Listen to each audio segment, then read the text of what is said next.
an article in The Atlantic in 2007 by James Fallows. He wrote about the then $1.4 trillion in our American dollars held by China. This created what he called a Cold War-like mutual economic fear based on the value of the dollar. What would you do in Congress to ensure America's economic safety in this increasingly globalized atmosphere? Well, there is no silver bullet. It's certainly modifying and adapting the way we trade, not just with China, but the rest of the world, and bringing some equality between our imports and exports would be a very, very important part of that.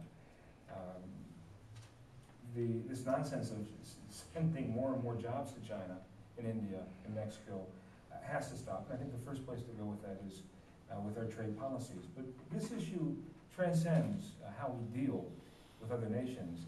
It actually affects how we develop ourselves, how we get at the front end of economic trends, how we develop the proper workforce, do that through prioritizing education.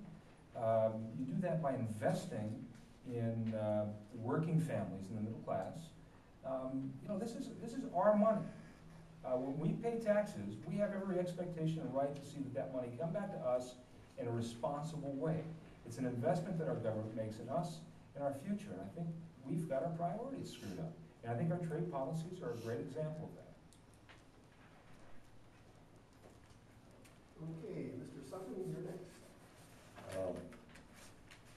If I can remember exactly how the question was asked. Fair trade between countries, including, of course, China. But to reduce the deficit, I mean, the national debt, if that was what I heard in the question, was the best way, in my view. Of course, we need to have jobs, and the best way to do that is get the federal government out of the way so that we can produce jobs, lower taxes, etc.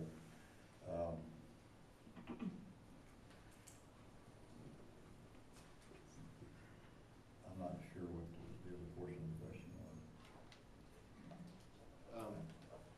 Just how to ensure America's economic safety in the globalized world? Is to have jobs right here by getting the federal government out of the way. I don't believe in this whole investment by the federal government in the state of Ohio. I'll just be right up front with you. I think that we have enough intelligence and get on time to say.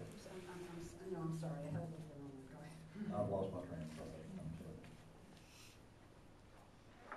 Okay, and Mr. Gibbs, you're next. Yes, Please. yes, thank you. You know, this goes back to our national security, our financial security, and it goes back to the deficit spending. We've seen deficits just exponentially go through the roof. And China's become our banker. Like I said earlier, this has to stop. We've got to stop borrowing money that we don't have. We can't spend and borrow ourselves to prosperity. And I think it's interesting to think about this. They passed the stimulus, so-called stimulus, in February 2009. Through June, what do we have? We have $3 trillion added to debt. We've lost 3 million jobs in the private sector. And what we got is a mountain of debt, and we got a stagnant economy that can barely grow at 1.5% a year GDP growth rate. So, you know, if we're going to have financial security, national security, and enhance our freedoms, we can't be spending out of control. And unfortunately, you know, our congressman voted for that spending. They were, I think, the first 55 days of this Congress, they were spending $1 billion an hour. We just can't have higher taxes and higher costs, and I think things are going to get better. I have full confidence in the private sector.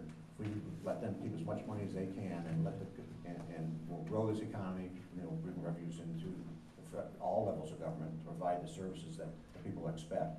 And one thing I do agree with that here, education is very important, and we need to help the trained workers that get dislocated because of the differences in the dynamics, changes, structural differences in what's going on in the economy.